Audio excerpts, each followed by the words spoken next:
राधा रानी सरकार की जय हो। आज राजा परीक्षित कहते हैं सुखदेव जी महाराज जी से कि हे महाराज, हे व्यास जी, आप मुझे सर्वप्रथम, आपको तो भगवान ने स्वयं दर्शन दिया है।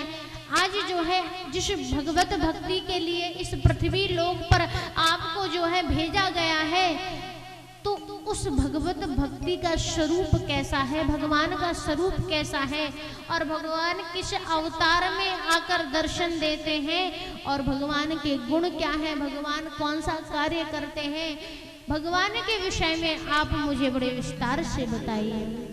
पूज्य सुखदेव जी महाराज राजा परीक्षित को कहते हैं, हे महाराज, आपको मैं भगवान के 24 अवतारों का सुंदर भाव प्रकट करता हूँ कि भगवान ने अभी तक जो है 23 अवतार ले लिए हैं।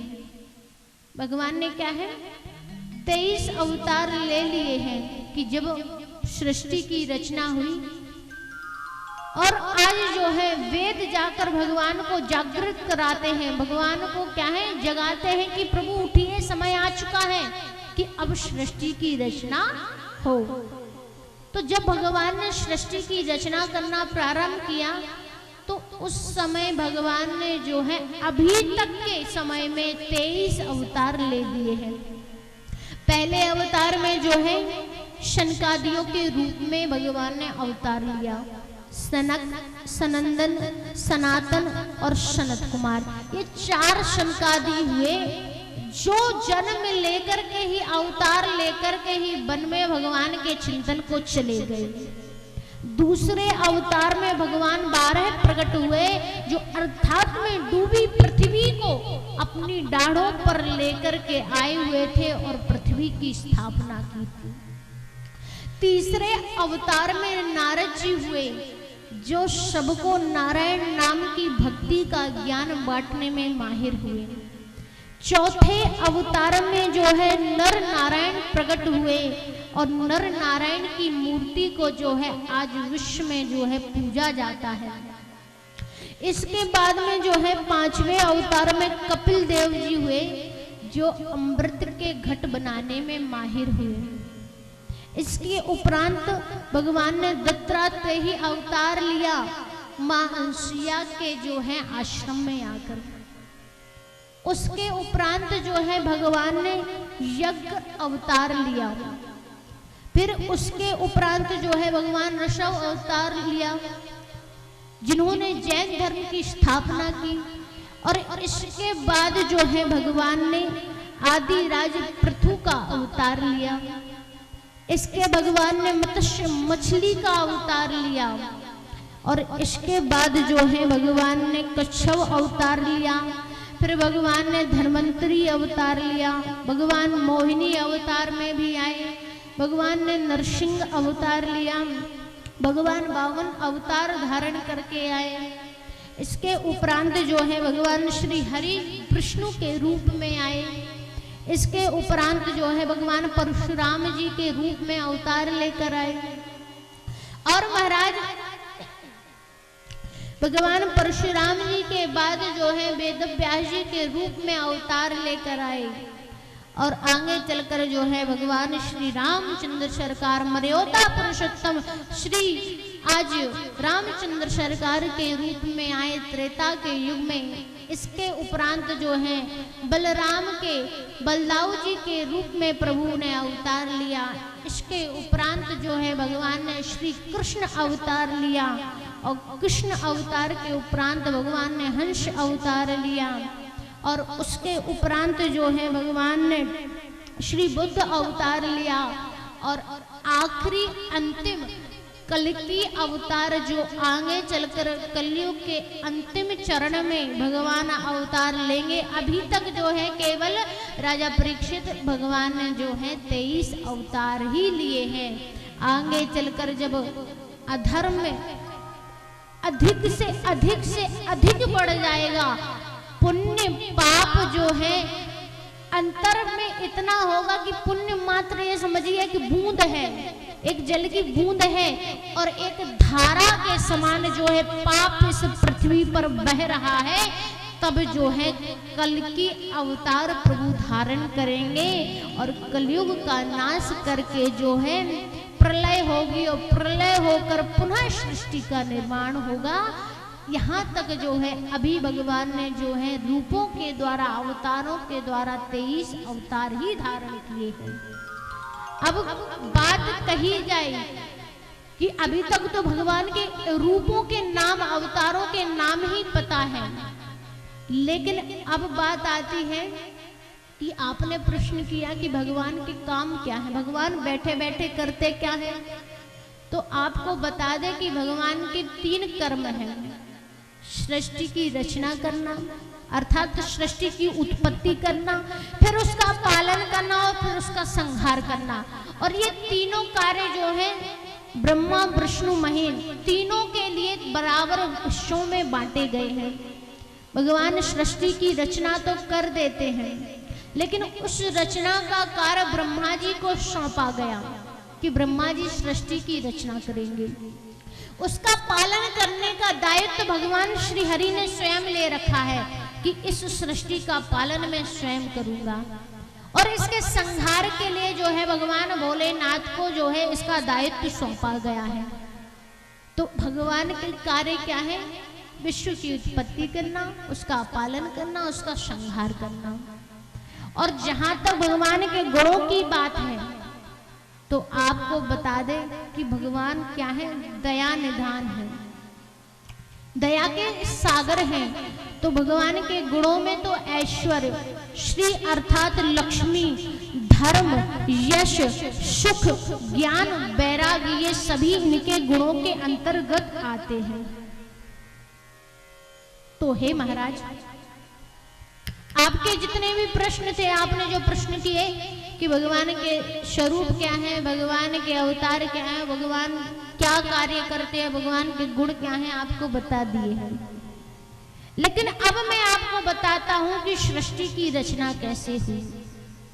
कि सर्वप्रथम जो है इस संसार में 3 लोक और 14 भवन हैं। ये 3 लोक कौन कौन से हैं? स्वर्गलोक अर्थात उच्च लोक, दूसरा भूलोक अर्थात मध्य लोक, और तीसरा पाताल लोक, अधोलोक। ये 3 लोक हैं। पृथ्वी लोक कहा जाता है भूलोक को, स्वर्गलोक और पाताल लोक ये आपके ऊपर और नीचे हैं। ये 3 लोक जो हैं इस ब्रह्मांड में हैं। और इन्हीं 3 लोकों से 14 भवन हैं जो पृथ्वी के ऊपरी सतह में हैं और नीचे सतह में हैं।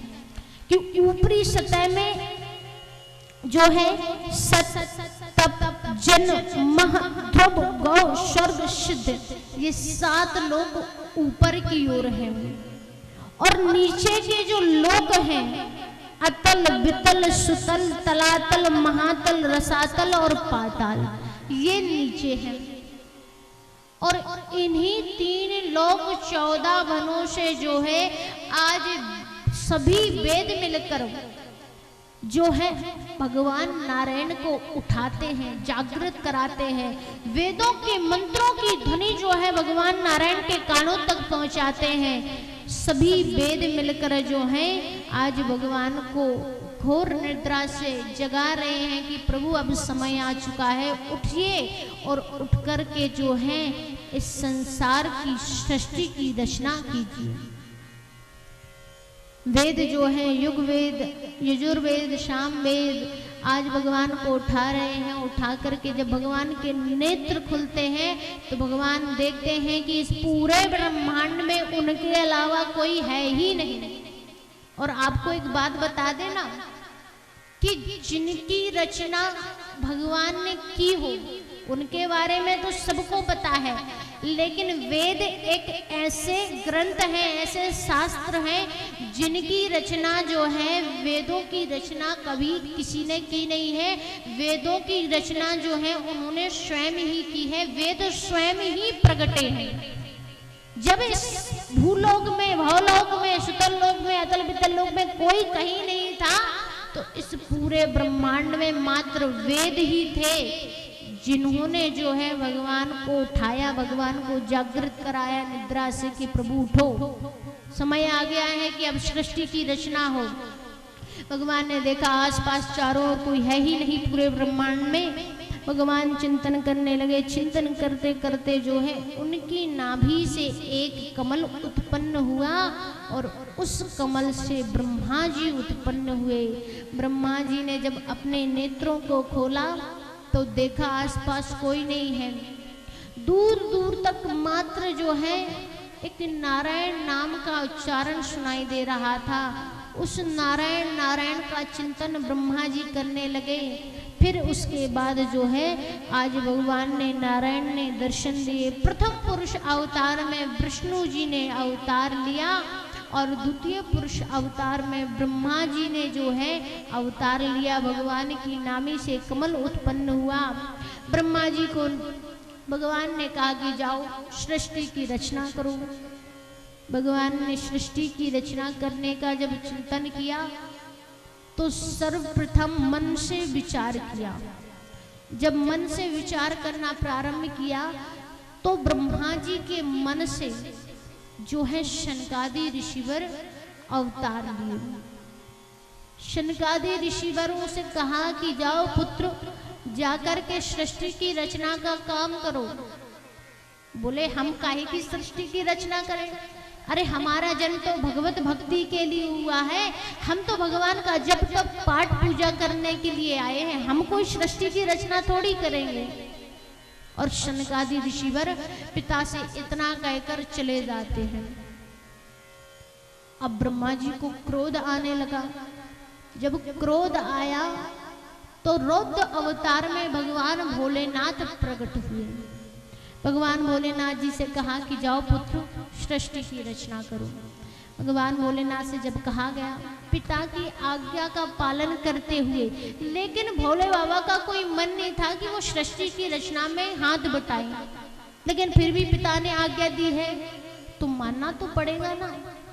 तो भगवान भोलेनाथ जाकर सृष्टि की रचना करने लगे।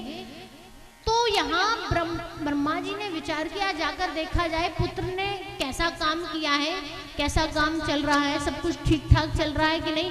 तो ब्रह्मा जी ने जब आकर देखा तो यहाँ भोले बाबा ने जो है भूत प्रेतों की रचना की। किसी का सिर नहीं है, किसी की आंखें नहीं है, किसी का तो पूरा शरीर ही नहीं है, मात्र मुंड ही दिखाई दे रहा है। किसी के हाथ पैर दिखाई दे रहे हैं, बीच का शरीर ही पूरा कंकाल ही गायब है। उल्टे पुल्टे जब संरचना को देखा और ब्रह्मा जी मूर्छित हुए। ब्रह्मा जी ने जो है भोले बाबा को कैलाश पर्वत पर भूतों सहित भेज दिया कि भैया ये तुम्हारा काम नहीं है, तुम तो जाओ भगवान का संकीर्तन करो, भगवान का चिंतन करो और इन भूत प्रेतों को भी अपने साथ ले जाओ। तो ये किनकी रचना है? भगवान भोलेनाथ की रचना। काम नहीं था, लेकिन काम में मन भी ना था, लेकिन पिता की आज्ञा का पालन भी करना था। तो ये वो व्यक्ति होते हैं जो काम तो करना नहीं चाहते, लेकिन पिता की आज्ञा का पालन यानी उनका उल्लंघन भी नहीं करना चाहते, करते भी हैं और कर काम को जो है बिगाड़ते भी हैं। तो भगवान भोलेनाथ ने भी कुछ ऐसा ही काम किया। पिता की आज्ञा का पालन तो किया, लेकिन रचना जो है ठीक ठाक नहीं की। अब जो है भगवान ने ब्रह्मा जी ने विचार किया क्या किया जाए, क्या किया जाए। तो इतने में ही जो है ब्रह्मा जी ने अपने पूरे शरीर से जो है संरचना करना प्रारंभ की। कि सर्वप्रथम मन से मरीचि जी को उत्पन्न किया। मन से मरीचि हुए, अत्रि आंखों से, अंगिरा मुख से, पुलस्य जो है कानों से, पुलह नाभि से, क्रतु हाथ से, भृगु चमड़े से, वशिष्ठ प्राणों से, दक्ष अंगूठे से, नारद ब्रह्मा की गोद से, दाहिने स्तंभ से धर्म, पीठ से अधर्म, हृदय से लोभ, भवों से क्रोध, नीचे के अंगूठे से लोभ, मुख से वाणी, गुर्दे से समुद्र और गुर्दाग्राय से शम और छाया से करदम्ब जी को जो है आज उन्होंने उत्पन्न किया। आज जो है उन्होंने सबको अपने शरीर से प्रकट किया। और जो है एक पुरुषार्थ शरीर को धारण करके जो अर्थ धर्म कर्म मोक्ष सभी से बंधा होता है, और उन्होंने कामाशक्त शरीर धारण करके जो है मनु और शतरूपा को प्रकट किया और कहा कि जाओ जाकर संतान की उत्पत्ति करो। उस समय मनु और शतरूपा ने रहने के लिए स्थान मांगा कि रहेंगे कहाँ। तो भगवान ने जो है इतना विचार कर ही रहे थे कि आखिर रहेंगे कहाँ, रहेंगे कहाँ। इतने में ब्रह्मा जी को छींक आई और उनके नासा छिद्र से जो है 12 भगवान प्रकट हुए। उनको आज्ञा दी कि जाओ अर्थात में डूबी रसातल में डूबी पृथ्वी को लेकर आओ और पृथ्वी को स्थापित करो। 12 भगवान जो है एक अंगूठे के समान देखते देखते एक विशाल हाथी काय के जो है शरीर को धारण करके आज रसातल में डूबी पृथ्वी को लेने पहुंचते हैं। पृथ्वी को अपने विशाल डाढ़ों पर लेकर जो है आज पृथ्वी को लेकर जब आने लगे तो उस समय जो है हिरण्यराक्ष आया और हिरण्यराक्ष ने रोका। तो हिरण्यराक्ष के रोकने पर भगवान ने 12 अवतार धारण करके जो है आज हिरण्यराक्ष का वध किया और पृथ्वी को ले जाकर जो है जल के ऊपरी भाग में स्थापित किया। पृथ्वी की स्थापना हुई और मनुष्य रूपा ने जो है आज संतान की उत्पत्ति करने का कार्य करना प्रारंभ कर दिया। रचा है सृष्टि को जिस प्रभु ने, वही ये सृष्टि चला रहा